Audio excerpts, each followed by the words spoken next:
mau sholat tuh yang kita ingat harus tuh aku nih ingin atau sedang berhadapan atau sedang menghadap. Bila sudah lupa di situ selesai urusannya. Jadi kalau kita mau sholat tuh aku ini lagi mau menghadap Allah. Bila sudah sadar aku ini lagi menghadap Allah, sholat ini yang Allah tuh tahu secara zahir dan juga secara batin. Artinya gerakan tubuh bacaan hak Allah tahu, hati kita juga Allah tahu, pikiran kita Allah tahu. Maka berusaha sedemikian rupa kita kemudian untuk bisa menjaga hati dan menjaga bacaan, menjaga anggota kita hadir di suatu rapat. Misalnya yang mimpin ini kemudian ownernya perusahaan, kita karyawan. Kalau misalnya kita meyakini dia menjauh di depan, selesai di belakang sini nggak kelihatan juga, kemudian dia nggak bakalan tahu juga. Kira-kira ngapain kita di belakang? HP. Kalau nggak HP tidur, ya kan? Tapi kalau misalnya kita nyadar, walaupun kita di belakang, tapi di sini ada kamera. Di sini kamera, sini kamera, dan kita tahu, oh saya ini lagi diawasi sama kamera, dan kamera itu layarnya di depan owner tadi. Kira-kira berani nggak kita ngantuk?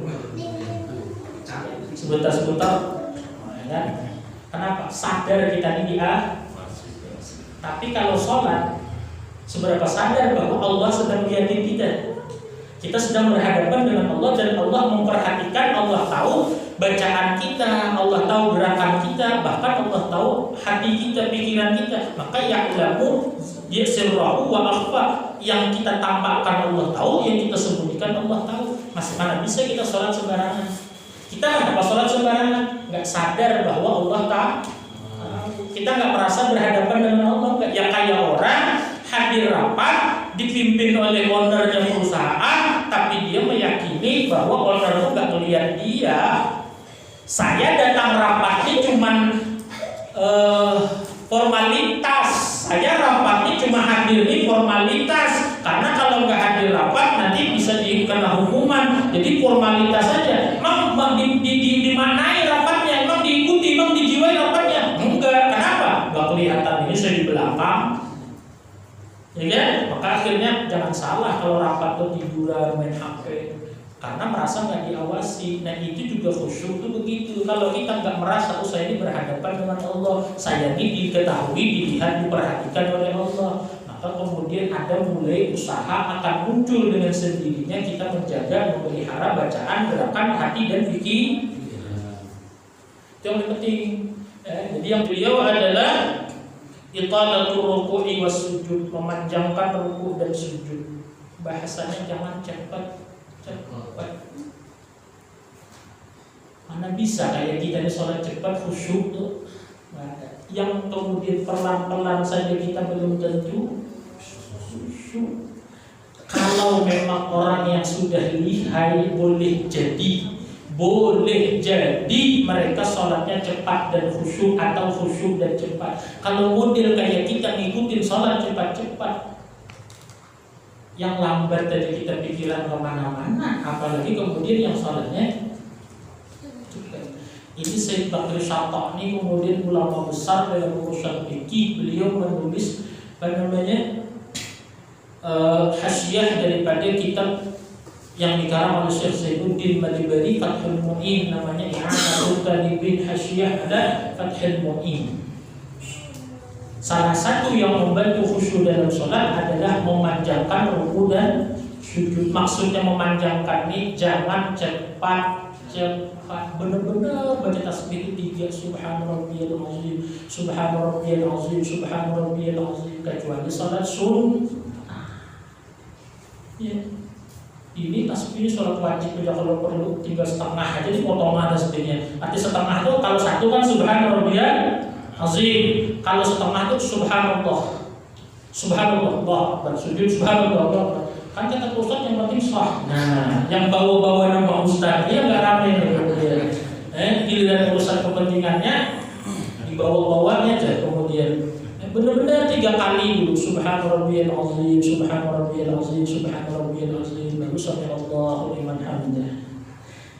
Tetapi Saya tidak termasuk orang yang menganjurkan sholat itu ruku dan sujudnya lama-lama seperti ada kan yang di TV itu sholat khusyuk.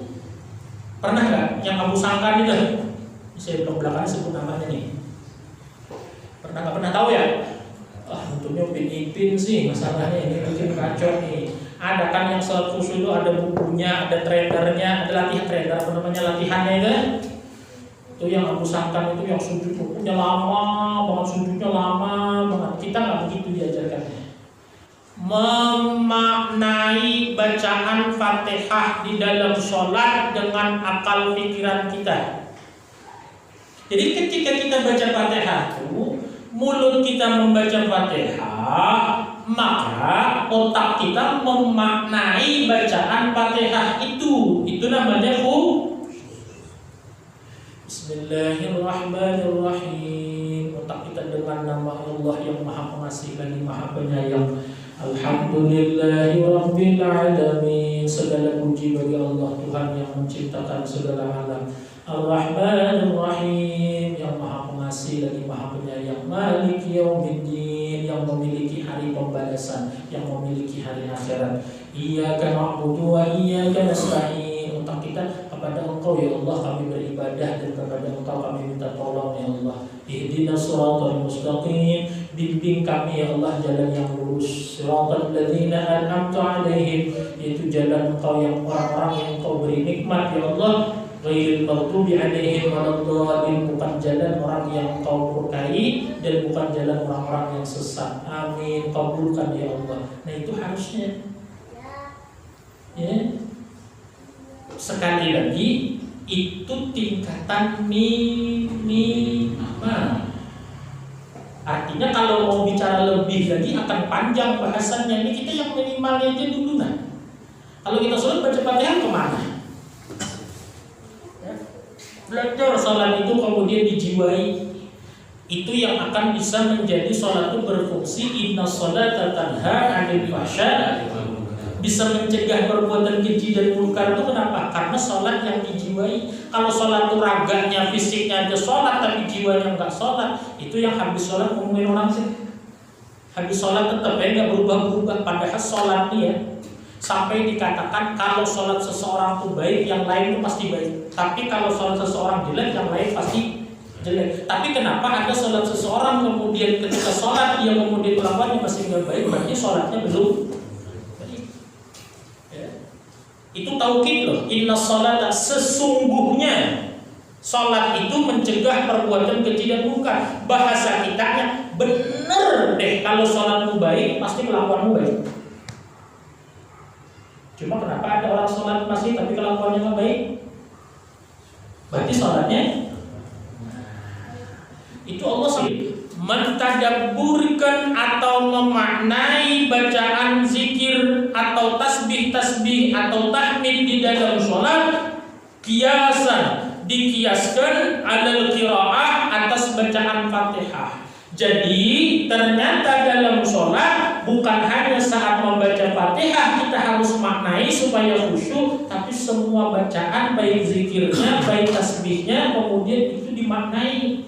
Ringkasnya, apa yang kita baca dengan mulut maka otak kita memaknai, baru dikatakan bisa tingkatan mini. Selain Fatihah, doa iftitah misalnya dulu kan, doa iftitah Allahu akbar kabira walhamdulillahi katsira wa subhanallahi bukratan. Cukup sampai situ? Cukup kan? Artinya itu yang paling enak sudah, ya kan? Allahu akbar kabira, Allah yang kemudian maha besar dengan segala kebesarannya. Subhanallah walhamdulillahi, segala puji milik Allah dengan sebanyak-banyaknya pujian. Subhanallah, maha suci Allah bukratan wa asila, pagi dan petang. Itu harus dimaknai itu. Habis itu Fatihah tadi. Habis Fatihah baca apa? Bismillahirrahmanirrahim. Yasin, kan? Apa artinya Yasin? Yasin artinya Yasin, itu bukan arti namanya Yasin. Makanya kemudian maaf, kita, ulama-ulama kita menganjurkan lebih baik membaca surah yang populer yang kita paham daripada baca surah yang aneh, bukan aneh, yang gharib, artinya yang orang banyak nggak tahu, kita juga nggak tahu, kita baru hafal dan kita nggak paham. Pasti niatnya pengen gaya, tahu nggak? Gaya. Pengen gaya supaya orang bilang saya ini banyak hafalan, padahal dia aja baru hafal gitu. Dan dia tuh nggak paham yang dia baca itu apa. Mending baca qul huwallahu ahad, imamnya paham, makmumnya paham. Coba kalau saya baca misalnya itu salat isya, saya misalkan ya ayyuhalladzina amanu inna zalzalatas sa'ah, apa artinya? Sabudut itu bukan artinya, itu pengakuan bahwa nggak paham. Orang baca tuh, makanya kalau depan orang banyak, orang awam, Bismillahirrahmanirrahim, ara'aital ladzi yukadzibu biddin, imamnya paham, makmumnya tetap enggak paham. Coba saya tanya apa artinya? Tapi enggak paham. Nah ini masalahnya nih. Makanya kita setidak-tidaknya ini bukan nyindir, bukan terang-terangan. Jadi kalau kita baca itu orang yang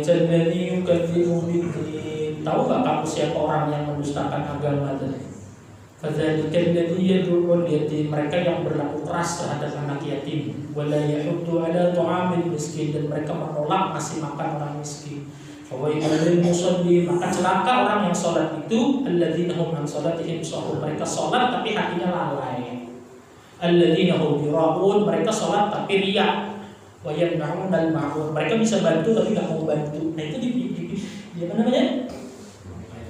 Iya, di otak itu kalau masuk namanya nanti sujud subhana rabbiyal azim wa bihamdi, maha suci Tuhan yang agung yang dengan segala apa namanya, maha suci Tuhan yang maha agung dengan memuji kepadanya, wa bihamdi itu dengan pujian atau memuji kepadanya.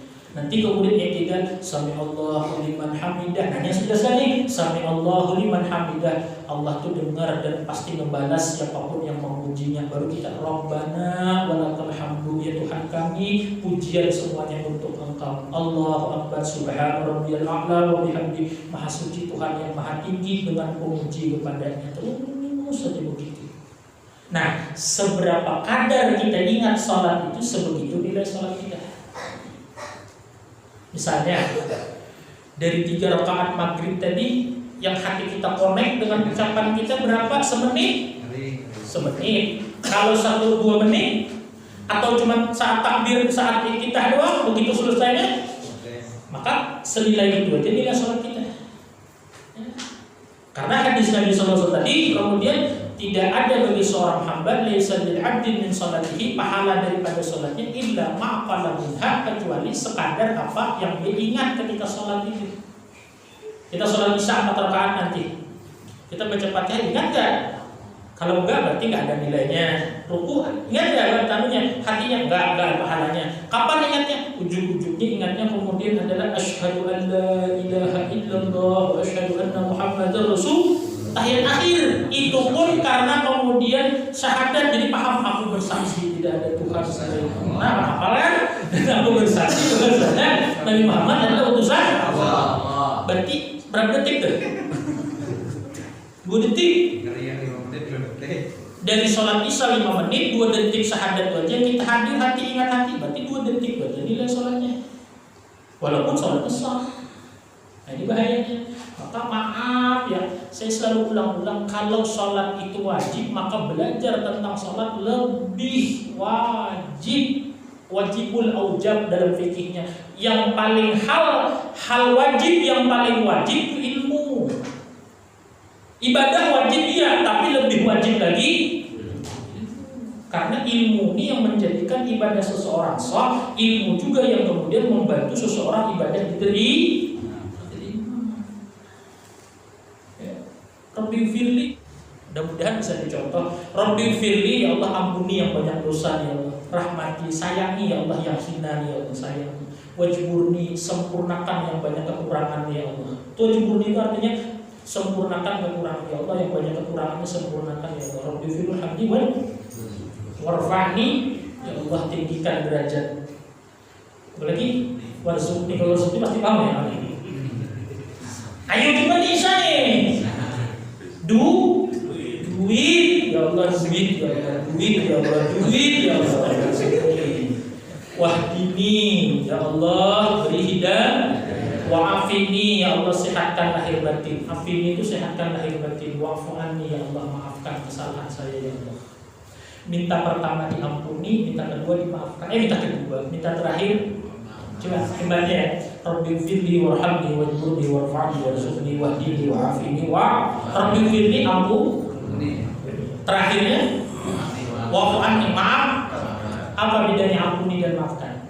Kalau diampuni itu akibat dosanya nggak dituntut, dosa tapi diampuni, berarti dosanya kemudian masih ada catatannya tapi tidak disiksa, itu diampuni. Kalau dimaafkan, sedosa-dosa catatannya dihapus. Paham ya? Jadi misalnya Rabbighfirli, ya Allah, ampuni saya, ya Allah. Arti diampuni itu misalnya Pak Parno datang taklim telat, harusnya disiksa nih. Ini contoh. Harusnya disiksa, misalnya di neraka 2 jam. Ya, 2 jam di neraka kan? 2 jam di neraka. Tapi Pak Parno habis itu selesai. Rabbighfirli, ampuni ya Allah. Maka nggak jadi disiksa 2 jam. Tapi tulisannya masih ada. Pak Parno telat taklim, tapi nggak disiksa karena diampuni. Tapi pas terakhirnya wa'fu anni, ya Allah, maafkan. Dapat kemaafan Allah, siksanya nggak disiksa, catatannya dihapus. Tapi sayangnya Pak Parnonya belum paham. Coba yang 8 aja, nah kalau kabul doa, tapi kan kita cuma ngomong doang, kita nggak apa namanya, Rabbighfirli warhamni, bacanya kita nggak benar. Rabbighfirli warhamni, pada Rabbighfirli warhamni wajburni warfa'ni warzuqni wahdini wa'afini wa'afan. Itu kalau kabul ya Allah, dunia akhirat tuh dosa diampuni, Allah sayang, kekurangannya disempurnakan oleh Allah. Wajburni warfa'ni, orangnya derajatnya tinggi, warzuqni, duitnya banyak, wahdini, ibadahnya gampang karena dapat hidayah, wa'afini, orangnya sehat lahir batin. Kalau duit banyak nggak sehat, ya kan? Atau kemudian misalnya sehat duit dikit, apalagi penyakitan gak punya duit parah lagi kan? Wa'fu anni, dosanya dimaafkan. Coba kalau kabul, kalau kita minta benar-benar, insya Allah dapat loh. Arti duit banyak tuh gak mesti kemudian kaya raya, enggak. Pokoknya kalau mau beli ini ada, ya kan? Iya loh, duit banyak kalau kemudian mau beli. Jadi gini Pak, nah ini panjang lagi mas. Nanti lah ya. Pokoknya definisi kaya itu bukan banyak duit, karena orang banyak duit itu belum tentu kaya. Misalnya duit kita 1 miliar, tapi kita mau beli pesawat jet yang harganya 17 miliar. Kaya atau miskin? 1 miliar duit banyak enggak? Tapi kalau kita punya duit 10.000, cuman keinginan kita beli gorengan 3. Mampu nggak? Kaya nggak? Berarti kaya itu bukan banyak duit, kaya itu yang kita ingin kebeli, mampu tuh kaya. Yang mengatur keinginan kita siapa? Kita sendiri. Kita, dan kemudian atas kehendak Allah. Jadi kaya itu keinginan kita, kalau diberi oleh Allah keinginan kita kalau misalnya nggak ada keinginan beli pesawat jet, berarti kita kemudian memang nggak dikehendaki. Yang susah tuh gini, punya duit 5 juta tiap bulan, tapi otaknya kemudian nggak Allah takdirkan beli yang mampu itu, pasti otaknya beli mobil. Padahal duitnya 5 juta sebulan, apa nggak miskin dia? Iya kan? Coba kalau 5 juta sebulan kemudian yang ada kemudian pagi berarti nasi uduk, siang kemudian jengkol sama petai, malam nanti nasi goreng sesekali, dapat nggak 5 juta? Kaya kan orang? Kaya. Jadi kaya itu bukan banyak duit, tapi yang dia pengen keinginan kita ini yang atur Allah. Makanya itu kemudian kita sudah belajar ketika sholat itu sunnah maka ke tempat. Apa hikmahnya? Salah satunya membantu khusyuk. Ada pertanyaan, bagaimana Pak Ustaz kalau berpejam? Kata ulama, kalau nggak ada apa-apa berpejam itu makruh, karena justru saat memejamkan mata itu macam-macam. Kita tuh kalau fokus ke satu titik itu bisa kita fokus, misalnya kemudian kita fokus ke tempat sujud. Tapi kalau kita berpejam, nah itu apa namanya, di alam hayal kita bisa muncul macam-macam. Coba kalau kita mau tidur, tapi kita belum tidur, mau tidur kita pejamkan mata, itu kan macam-macam tuh. Wah, mulai bubur ayam sampai alfat ada tuh muncul, nah kemudian. Ya, maka itu kalau nggak ada apa-apa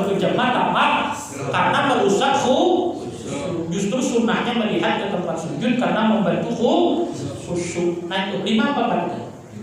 Nah 5 itu yang membantu khusyuk kata ulama. Pertama, sadari kita ini menghadap Allah dan diketahui oleh Allah. 2, jangan buru-buru dalam sholat. Yang ketiga kemudian Fatihahnya dimak.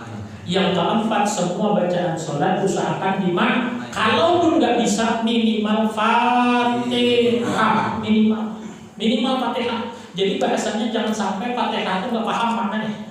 Ya, yang keempat tadi bacaan-bacaan yang lain selain Fatihah. Yang kelima usahakan selalu melihat ke tempat sujud. Itu yang bisa membantu sholat. Mudah-mudahan dengan ini ada perbaikan sholat kita. Insyaallah.